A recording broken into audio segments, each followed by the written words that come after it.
불자 여러분, 뵙게 돼서 반갑습니다. 저는 대구시 수성구 파동에 자리하고 있는 삼보사 주지 동훈입니다. 이 시간에는 아이의 영혼은 아이가 태어나는데 어디서 오는가,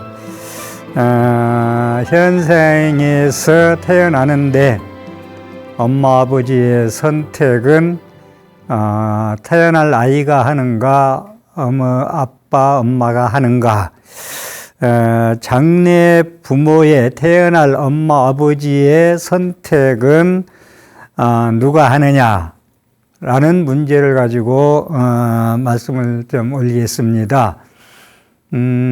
결론적으로 현생에서 태어나는데 부모가, 전에도 조금씩 말씀드렸습니다마는 아이를 선택하는 게 아니고 태어날 아이들이 엄마 아버지를 선택한다는 것입니다. 그래서 예비 임신부들의 그런 엄마들의 질문이 가장 많은 게, 태어날 아이와의 인연이 어떤 인연으로 오는가, 나와의 전생의 인연은 어떠했을까, 이 아이가 태어나면 참 부모 말 잘 듣고 효도하고 또 공부는 얼마나 잘할까, 그런 것이 엄마 아버지의 희망이겠죠.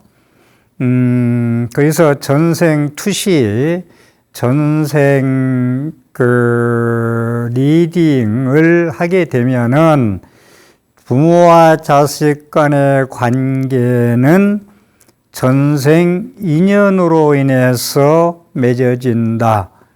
우연히 그 부모를 선택해서 태어나는 게 아니고 태어날 아이들이 그 영혼이 엄마 아버지를 선택해서 태어난다는 것입니다. 다시 말씀드려서 그 아이들의 전생의 영적인 프로그램, 어떻게 살았고 다음 생에는 그 산 걸 가지고 상속을 받아서 어떻게 태어날 것인가, 영적인 프로그램이 카르마의 법칙이죠. 그게 영적인 프로그램에 의해서 카르마라는 건 업입니다. 우리가 자주 불자들이 얘기하는 업장, 업보, 업연, 자기가 말하고 행동하고 생각하는 것을 업이라고 그러는데, 선업, 악업, 그것을 세계의 종교용어, 철학용어로 산스크리트 번모로 카르마라고 아주 통일되어 있어요. 그래서 불교에서 얘기하는 업은 세계 동상의 모든 학자들이, 철학자나 모든 과학자, 의학자들이 카르마라고 통일해서 쓰고 있다는 말씀을 또 다시 한번 드리고, 그래서 영적 프로그램이 카르마의 법칙에 의해서 컴퓨터에 저장되듯이 그런 저장되어서 스프린 씨앗대로 연이 닿으면은, 시절 인연이 닿으면은 그 부모를 선택해서 태어난다.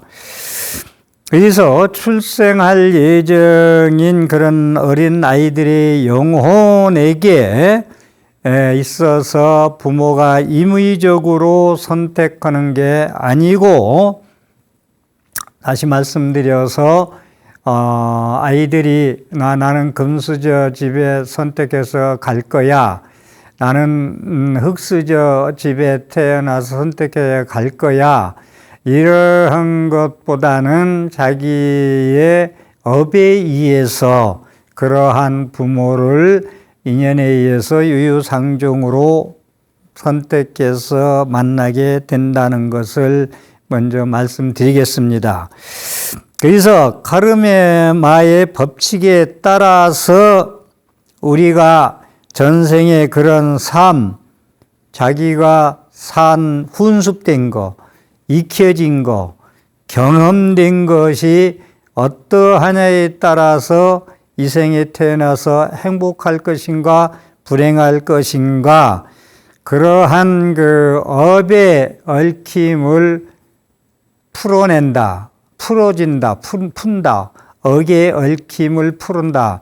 다시 말해서 어려운 숙제를 전생에 자기가 각본을 쓴 거에 대한 숙제를 하기 위해서 자신이 스스로 그 문제를 잘 풀어내기 위해서 선택한 삶이다. 이 생의 삶이. 그런 말씀을 먼저 드리겠습니다. 자기 스스로 몸으로 입으로 생각으로 경험한 훈습된 습관된 경험된 것들에 대한 그 문제를 악의 문제 특히 그 숙제를 잘 풀기 위해서 선택한 삶이 이 생이다 라는 거.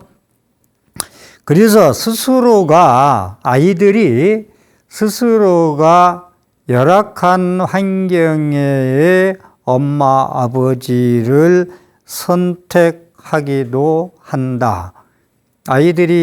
태어날 아이들이 엄마 아버지를 선택한다고 했죠. 그래서 스스로가 열악한 환경의 부모를 선택하기도 한다. 심지어 스스로가 장애의 몸을 선택하기도 한다. 이런 것은 우리가 그냥 막연히 우리 집안에는 왜 그러한 아이들이 태어났을까라고 거기에 대한 많은 그 어두운 그림자를 가지고 평생 살 것이 아니라, 그러한 엄마 아버지와 자식 간의 인과관계로 장애의 몸을 받고 태어나는 것도 스스로 선택하는 것이다. 장애로 태어나서 고통이 크면 클수록 카르마의 업의 빚을 갚는 것이, 그만큼 업의 빚을 청산하는 것이 빨라진다. 다생애, 많은 생애 가지고 자기의 지은 업에 대해서 이 생에서 좀 받고 다음 생에 또 받고 다음 생에 또 받고 하는 것을 스스로 장애인으로 태어나서 3번, 4번 태어나서 그 업보를 받을 것을 한 생의 어려운 삶을 통해서 그 빚을 빨리 청산하는 것이 또 우리가 업장을 소멸하는데 빨리 끝낼 수가 있다라는 거. 그래서 비슷한 이야기가 금강경에도 나오죠. 금강경을 독송하는 걸 보고 후대 사람들이 뭐라고 되지도 않는 거, 맞지도 않는 거, 진리도 아닌 걸 독송한다고 욕을 한다 이거요. 뭐라고 험담을 하고 그런 걸 하고 있다고. 욕을 먹으면은 욕 먹는 순간마다 업장이 소멸된다는 얘기가 금강경의 16품, 17품, 16품이 조금 그런데 16품에 나오죠. 17품에 그게 나옵니다. 어쨌든 금강경에. 그래서 그런 거 욕을 먹음으로써 빨리 자기 업장이 소멸된다 라는 말씀을 지금 얘기한 대로 다생에 조금씩 받을 그런 어려운 고단의 삶을 한 생의 불구의 몸을, 장애의 몸을 스스로 선택함으로써 선천적인 장애인으로 태어나서 한 생으로 모든 힘든 것을 끊을 수도 있다, 청산할 수도 있다는 말씀을 드리겠습니다. 예로서 영혼이, 과거 전생 영혼이 예를 들어서 말씀드리면 제2차 세계대전 때 일본군의 의사로서 악명이 높은 중국의 그 731 부대, 만주 731 부대가 아주 혹독하기로, 잔악하기로 유명해 이제 우리가 역사에 배웠죠. 그때 군의관이었어. 의사 출신이라.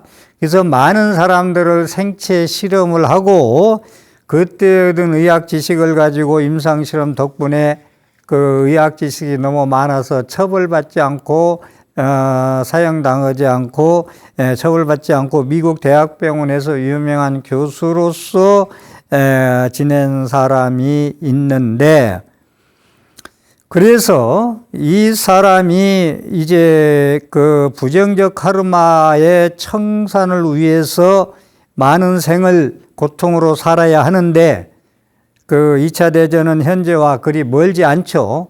멀지 않으면서 짧은 시간에 엄중 심각한 카르마의 부채를 청산했다. 스스로가 선택해서 빚을 빨리 갚았다. 그러니까 우리가 부처님에 대해서도요, 잘 생각해야 될 것이, 이런 사람들은 전생에 나쁜 짓을 많이 해가지고 그렇게 나중에 이제 어려움을 겪을 것을 이제 그 유명한 그런 그 의사가 되다 보니까 연구 가치가 있어서 죽이지 않고 미국의 유명한 대학 교수로서 근무했다고 나오는데, 부처님 같은 분은 왜 우리가 거룩한 부처님이고 신앙을 하고 말씀을, 진리의 말씀을 따르느냐 하면은, 부처님은 과거 생에 부처님이 될 수 있는 말과 행동과 생각만 하고 그것을 하루 한 생, 두 생이 아니라 몇백 생을 그렇게 살고 그렇게 산 인행시라고 그러죠. 부처님 수업만 닦은 그 씨앗을 가지고 2566년 전에 인도 땅에 중생을 교화를 하러 온 것이 부처님이에요. 그래서 우리는 업력으로 살지만 부처님은 원력으로 중생을 교화를 하기 위해서 태어났다고 그러죠. 이 땅에 오셨다고 그러죠. 업력으로 태어난 게 아니라 중생 교화를 하기 위한 원력으로 태어났다는 말을 하듯이, 우리가 아이가 영혼을 출생하기 전에, 그 영혼 출생하기 전에 자기가 부모를 선택하는데 그 부모가 어떤 인생을 살 것인가도 안다는 거예요. 선택할 때. 그러니까 이 어려운 고단한 몸을 받고 태어나는 것도 그렇게 힘들게 마음고생할 이유가 없이 있는 그대로 받아들일 필요성도 있어요. 그래서 자기 부모가 어떤 인생을 살 것인지에 대해서 이미 그 부모를 선택할 아이는 알고 거기에 태어난다는 것이 전생 투시나 전생 리딩을 통해서 밝힐 수가 있다는 겁니다. 그래서 그 선택은 아이의 영혼이 스스로가 한 결정이다. 부모의. 그러니까 금수저를 선택하고 흙수저를 선택하고 이런 것도 아이가 그러한 그 부모의 인생을 알고서 선택한다는 말씀도 드리고, 그래서 가난한 부모들이 뭐 아이들한테 잘 못해주는 건 항상 미안하게 생각하잖아요. 돈이 없어서 학교를 끝까지 가르치지 못한다. 남들처럼 병이 걸리면 옛날에 의료보험 없을 때 큰 돈을 들여서 고쳐준다. 이런 것이 좀 불가적인 것이 많이 있었죠. 그런데 가난한 부모들은 내가 못 배우고 가진 게 없어서 참 미안하다. 많은 상속도 줄 수도 없고 이렇게가 하는데, 그게 아니다. 부모들이 내가 못 배우고 가진 것이 없어서 아이들한테 미안하다 할 필요가 없다는 겁니다. 왜냐? 스스로가 자신이 세운 이생의 영적 계획, 약속의 의미를 깨닫고 힘든 삶, 힘든 선택, 중도 포기하지 않는 그러한 힘든 선택을 하는 것이, 그러니까 못 배우고 돈 없는 집에 태어나는 것도 그 어린아이가 선택했기 때문에 미안한 생각을 가질 필요가 없다. 그래서 그런 가난한 집에 부모가 잘 배우지 못한 그런 부모를 선택해서 힘든 삶을 살고 선택하고 중도에 포기지 않는 그것은 뭐냐면은 자기가 영적으로 그러한 업력을 소멸하고 업보를 소멸하고 영적으로 성장하기 위해서 그렇다라는 말씀을 드립니다. 그래서 아이의 영혼이, 그리고 엄마 아버지가 다르잖아요. 엄마 아버지가 다른데 아이들이 그 영혼이, 영가가 부모 중에 어느 한쪽에 이게 치우쳐서 그런 영적 유대를 갖는 게 있어요. 그래서 이게 이제 태어나서 아버지하고도 가차온가 엄마하고도 가차온가도 지난번에 이제 말씀을 좀 드린 적이 있는데, 지금 말씀은 좀 차원이 다른 얘기인데, 아이 영혼이 부모 중 어느 한쪽에 더 많은 영적 유대를 가지고 있어요. 전생 인연이 더 가까워. 아버지 어머니 똑같은 게 아니라 어느 한쪽에 더 많은 영적 유대를 관계를 가지고 태어난다라는 거.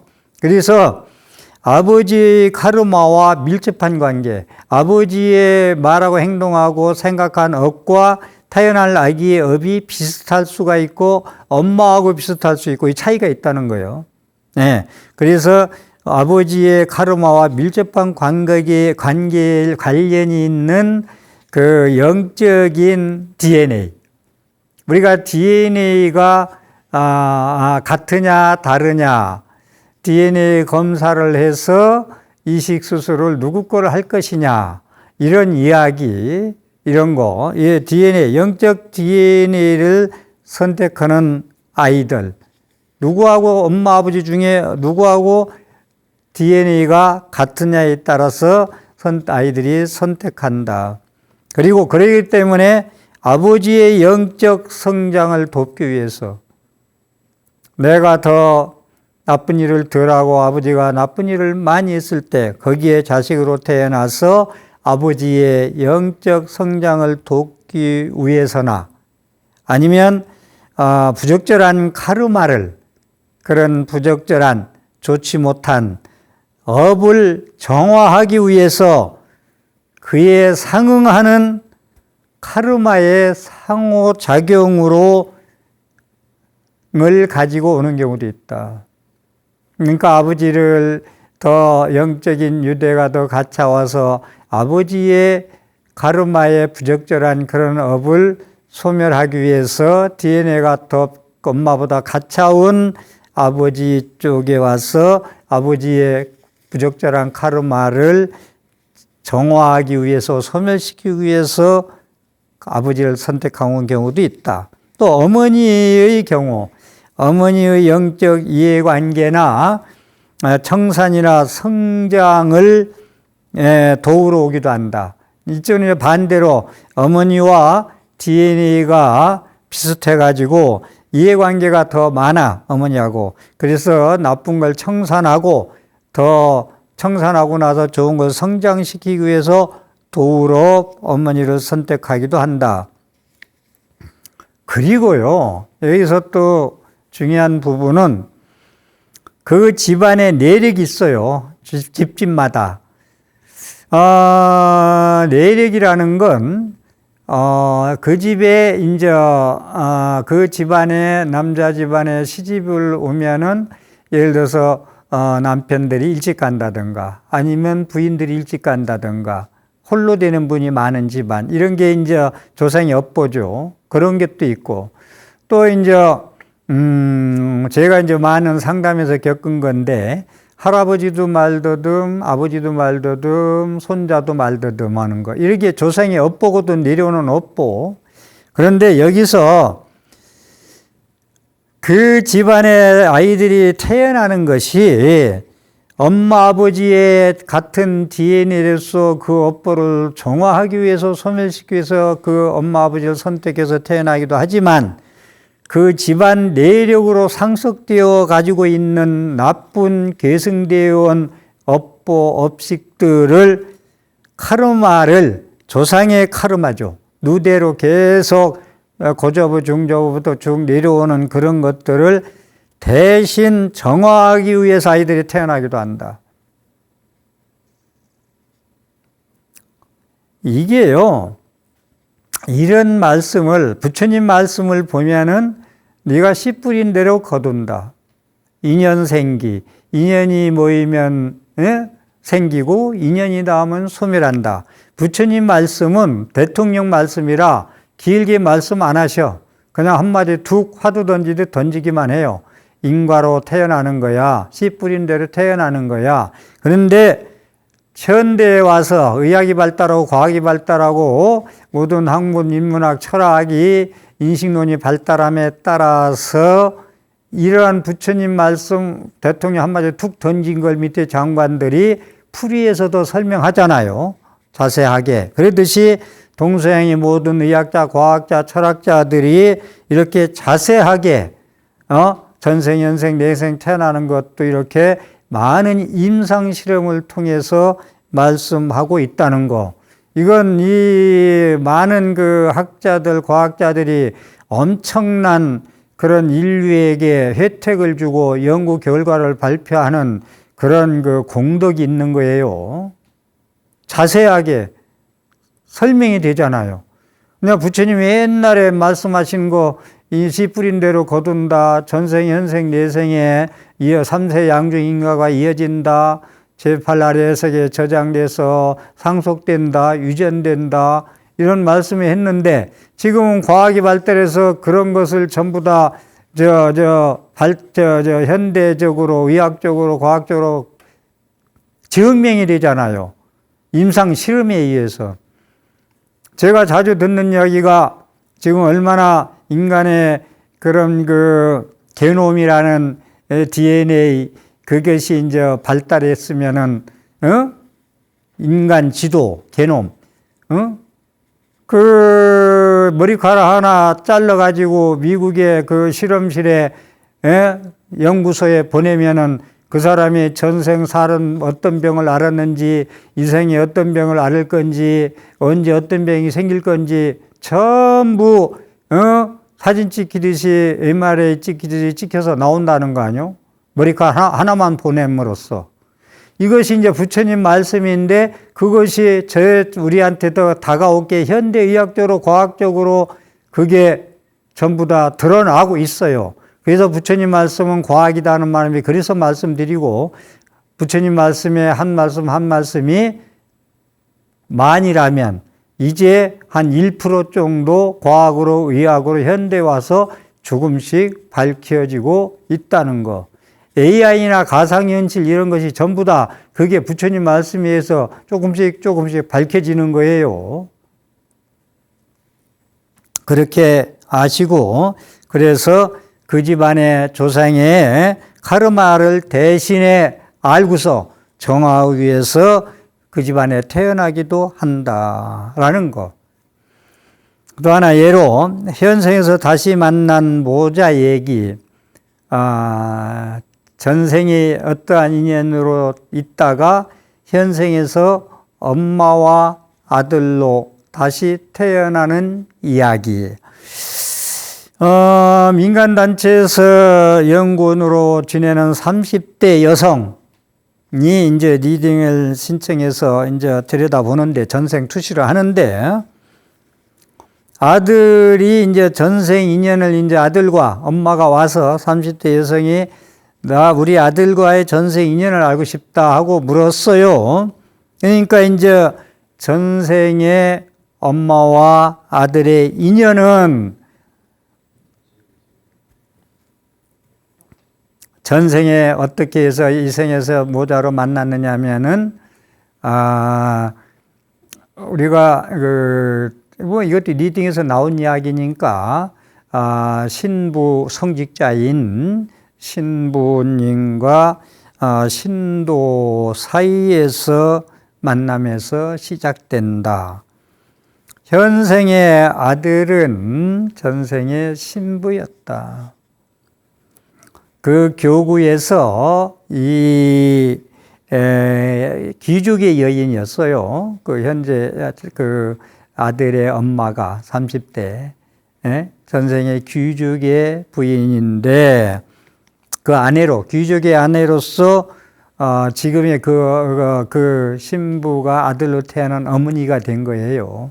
결론적으로 전생에 업보가 아닌 이생에 이제 모자로 만난 이야기인데, 그래서 지금의 어머니가 이제 전생에 귀족의 아내가 현생에서 어머니로 태어났다. 신부는 아들로 태어났다. 그 어머니의. 전생에 그 여의 엄마, 현생의 엄마는 아주 미인으로서 모든 인격을 다 갖추고 귀족이었다. 그런데 이제 좀 전생이 업본지 몰라도 가까이 지내면서 이렇게 가차운 관계가 되면서 나쁜 인과를 지켜야 된다. 그러니까 이제 귀족 명문가의 아내가 그렇게 이제 성직자하고 가차워지다 보니까 그 세상에 퍼질 수 있는 그런 추문 때문에 세상에 알려지는 것이 두려워서 신부가 스스로 목숨을 끊어버리는 그러한 인연까지 만듭니다. 그러니까 그 아내였던 귀족의 그런 그 교구의 신도가 여기까지 가차이 됨으로써 전개됩니다. 그래서 그런 업보가 아주 크죠. 너무 컸죠. 파괴를 한 것도 그렇고 여러 가지로 죽음으로 내몰았던 것이. 그래서 현생에서 두 사람이 모자의 인연으로 다시 만나요. 그래서 그 다시 만난 건 뭐냐면 전생에 부적절한 그러한 이룰 수 없는 관계에서 파괴를 하고 죽음으로 내몰았던 것을 전생의 카르마를 업을 청산하기 위해서 만났다. 모자로. 그래가지고 청산을 위해서 만났다는 이야기는 그 자가 리딩에서 이제 그렇다고 얘기를 하니까 그 여인, 30대 여인은 눈물을 흘리면서 내 자식, 지금 자식이 전생의 신부가 자식으로 태어났죠. 내 자식이 선천적 심한 심심장애야. 지적 장애라 해도 되고 여러 가지로 심각한 선천적 태어날 때부터 신심장애로 태어난다.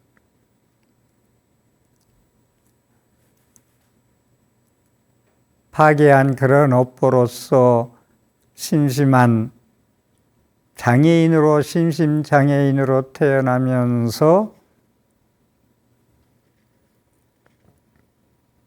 엄마는 귀족의 안에 있던 그 엄마는 업보로서 심적으로 심신으로 심한 심신장애를 평생 돌봐야 되는 옆에서 그 전생의 업보를 청산하기 위해서 같이 함께 해야 하는 고생, 마음고생.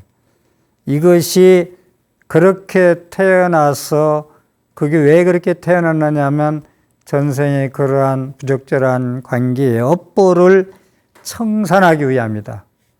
그래서 선천적 불구 심적 장애인으로 또 그걸 평생 지켜봐야 되고 옆에서 24시간 떠나지 못하는 그러한 마음고생으로서 만나게 된다. 그렇게 만난 건 그 업보를 청산하기 위해서, 소멸하기 위해서 그렇게 만난 것이다.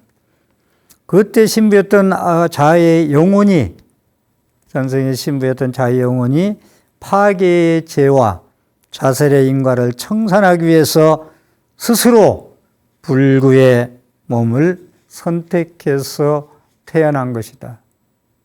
제가 옛날에 이제 시장 다닐 때 시장 가면은 아래 두 다리도 없고 장화 같은 걸 신고 CD나 테이프를 노래 틀어놓고 끌고 다니면서 그 시장 바닥 지저분한 데를 옷을 입고 장화 같은 걸 신고 끌고 다니면서 그 팔에 얼마나 남겠어요. 그 장면을 보면서 처음으로 그런 걸 느낀 적이부터 그다음부터 그런데 다음 생에 저렇게는 그건 아주 너는 업보를 받아야 돼 이런 마음이 아니고 이제 불쌍해서 필요치도 않지만 하나를 사주면서 돈 1,000원짜리 몇천 원짜리라도 갈아주면서 다음 생에 저렇게는 나도 그렇고 남도 그렇고 모든 중생들이 태어나지 않기를 그러한 축원을 한 적이 많이 있었습니다. 여튼 그러게 불귀의 몸으로 스스로 전생여포를 성산하기 위해서 태어나기도 한다. 이것은 믿고 안 믿고의 관계가 아니고 부처님 말씀으로부터 모든 지금까지 내려오는 동서양의 과학자, 의학자, 철학자들이 과학자들이 얘기하는 것을 몇천 명씩 예를 들어서 임상실험하고 투실을 한고 연구한 결과로 말씀드린다는 것을 다시 올리겠습니다. 전생에 파괴로 이끌었던 여인을 어머니로 선택해 금생에 모자의 인연으로 만난 것은 그녀의 한 번의 유체적 삶으로 이 생에서 카르마의 업을 완전히 해결하고자, 그러면 그게 해결될 것이냐 안 할 것이냐라는 것은 얼마만큼 이 생에서 숙제를 하고 청산을 하느냐에 달려 있겠죠. 전생 카르마의 중재, 한 번 생으로서 숙제 해결하기는 매우 어렵다는 겁니다. 한 번 생으로서. 그렇지만 한 번의 혹독한 힘든 삶, 일생 삶으로서 청산할 수도 있다고도 하고 숙제 해결은 그리 쉽지 않다. 비록 지금의 자신이 알지 못하는 생에서 지금 내가 겪고 있는 자신이 전생에 알지 못하는 생에서의 잘못이지만 지금 내가 겪고 있는 것이 너무 힘들어. 불구의 몸이 됐든 어떤 몸이 됐든 너무 힘들어. 되는 것도 없고 하루도 살기가 싫어.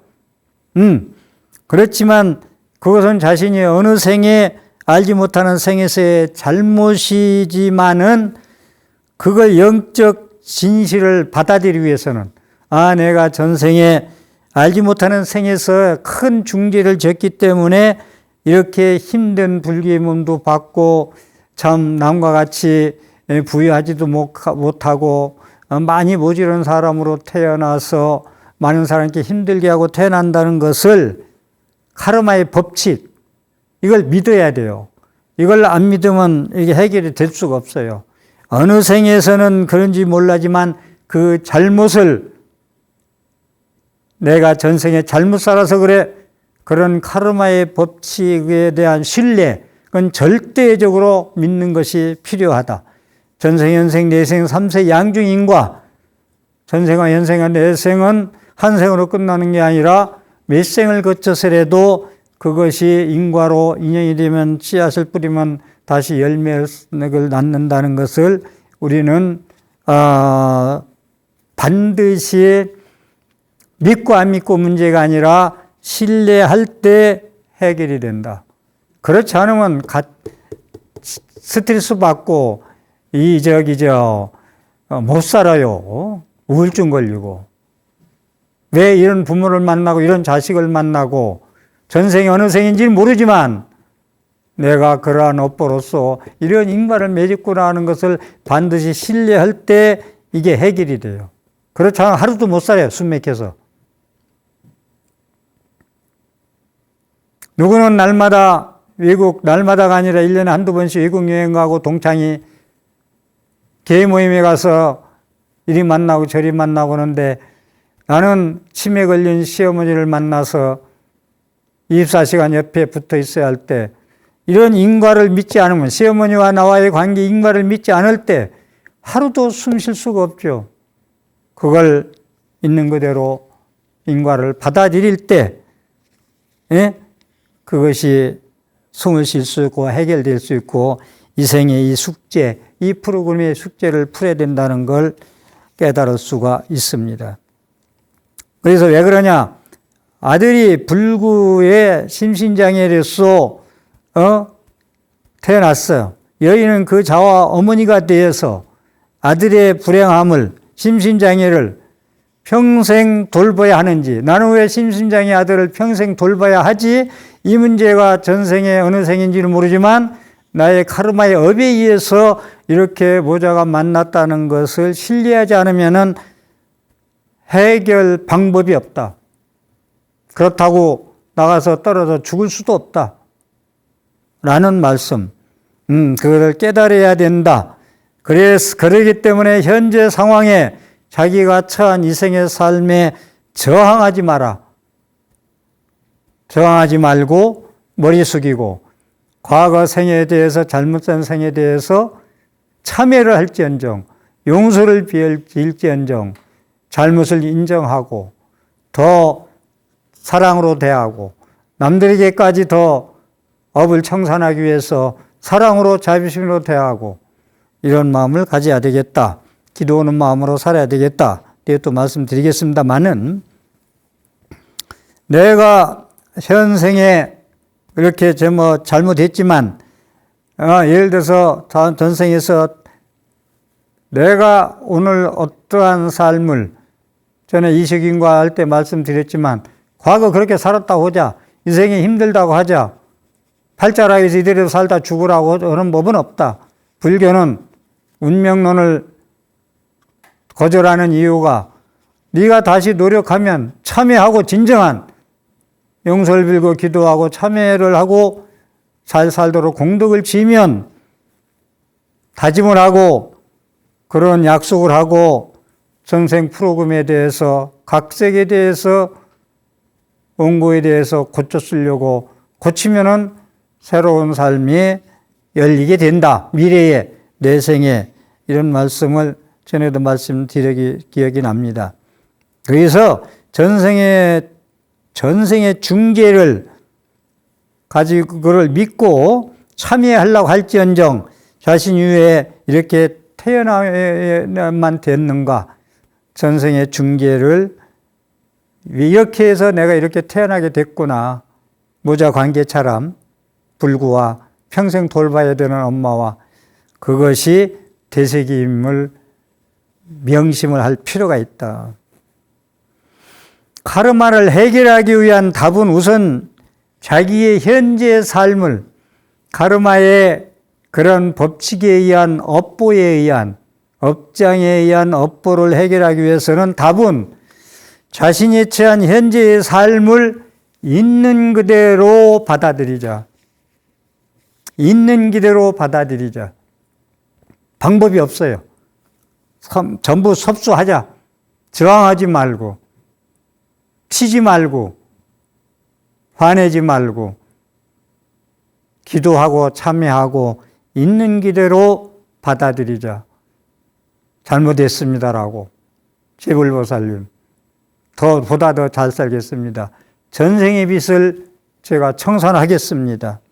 있는 그대로 받아들이자. 착하게 살겠습니다. 용서합니다. 그 사람한테 저항하지 않고 용서할 수 없는 것 죽어도 그 용서할 수 없는 것을 용서하고 살겠습니다. 라고. 그럴 때 우리가 종교에서 얘기하는 불교나 이웃종교에서 많이 얘기하고 있는 기도해라, 회개해라, 참회해라, 용서해라, 저항하지 마라, 머리 숙여라, 무릎이 닳도록 108배, 108참회라고 그러잖아, 우리가. 108배를 왜 합니까? 108참회, 108 하면은 108번뇌, 번뇌는 죄예요. 무거운 중죄, 번거스러움, 죄. 때, 무명, 죄란 말이에요, 죄, 108번뇌는. 그런데 그걸 108참회 그러잖아. 108번뇌라고 108죄에 억눌려 살지 말고 참회하면은 108번뇌가 108 보리심으로 해탈심으로 행복한 영원한 행복한 자유자재한 삶을 살 수 있는 길이 열린다.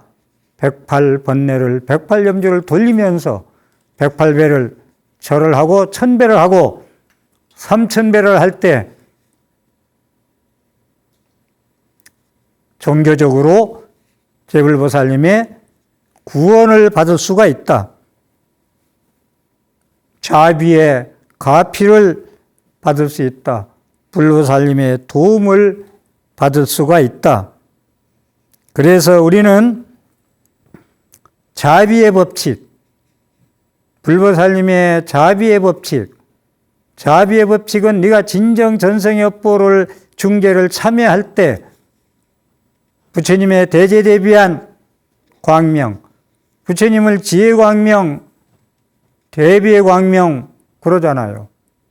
그러한 광명이 그런 진정한 용서 참여를 할 때 참여하는 사람의 영혼과 부처님의 자비법칙, 지혜광명의 빛의 자비광명의 법칙은 그런 사람한테 비춰서 그러한 사람에 참여하는 사람의 영혼과 함께 할 수 있다는 것입니다. 그래서 우리는 날마다 일행삼매 조금 하다 말지 말고 해도 안 되더라 하지 말고 끝까지 참여를 받아줄까지 불보살님이 용서를 다 이해할 때까지 소멸될 때까지 우리는 일행삼매 하루도 빼지 않고 기도하고 용서하고 공덕을 짓는 삶을 살아야 할 것입니다. 오늘 또 제 강의의 신행생활에 도움이 되었으면 ARS 060-800에 7000번을 눌러서 질 좋은 프로그램 제작에 공덕의 힘을 실어 주십시오. 함께 해주셔서 감사합니다.